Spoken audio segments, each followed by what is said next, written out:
नमस्कार दोस्तों, उषा की आवाज़ चैनल में आप सभी का स्वागत है। हमारी आज की कहानी है इंसान की कीमत। दीपक के बेटे की तबीयत खराब थी। सरकारी अस्पताल में इलाज कराकर वह थक चुका था। काफ़ी रुपए खर्च कर चुका था। इसके बावजूद उसकी हालत में कोई सुधार नहीं हो रहा था। काफ़ी जांच के बाद पता चला कि उसके बेटे का एकमात्र इलाज ऑपरेशन है। ऑपरेशन में 1 लाख रुपए खर्च होने का अनुमान था। गरीब दीपक इतने रुपए कहाँ से लाता? उसके इलाज में तो पहले ही जो थोड़ी बहुत जमीन थी वह भी बिक गई थी।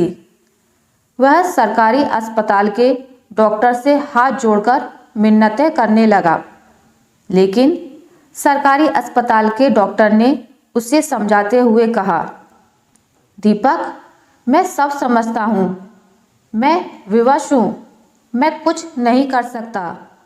तुम शहर के किसी बड़े अस्पताल में जाओ, वहीं इसका इलाज संभव है।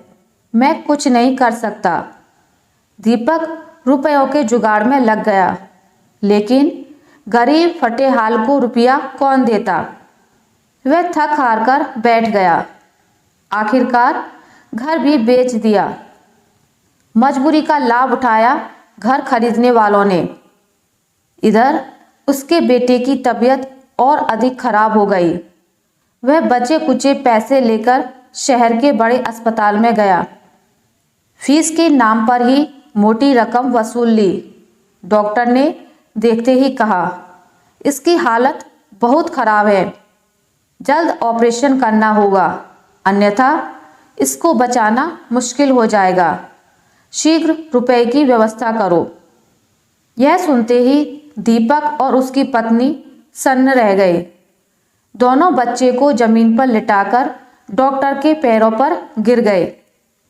आंसू बहाते हुए कहने लगे, डॉक्टर साहब, इसके इलाज में पहले ही घर द्वार बिक गए। गरीब को कौन कर्ज देगा? मेरे बच्चे को बचा लीजिए।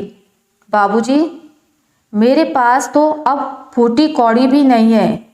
अब आप ही सहारा हैं। इस असहाय गरीब के बच्चे को नया जीवन दे दीजिए। मुझसे अब रुपयों का इंतजाम नहीं हो पाएगा।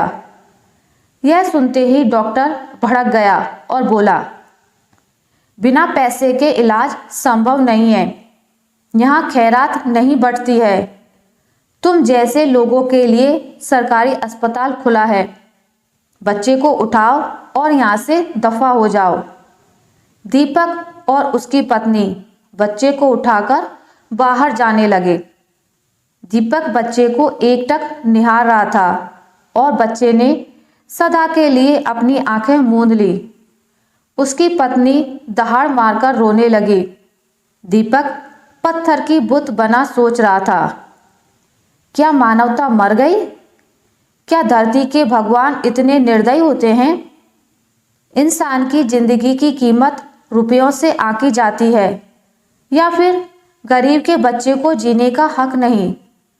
वह अपने आप को कोसते हुए ईश्वर से कह रहा था, कैसा है तेरा यह संसार भगवान। आशा करती हूँ आपको मेरी आज की कहानी अच्छी लगी होगी। अगर आपको मेरी ये कहानी अच्छी लगी है तो इसे लाइक करें, ज़्यादा से ज़्यादा शेयर करें, और अगर आप मेरे चैनल पर नए हैं तो इसे सब्सक्राइब करना ना भूलें। मिलते हैं एक नई कहानी के साथ, तब तक के लिए नमस्कार।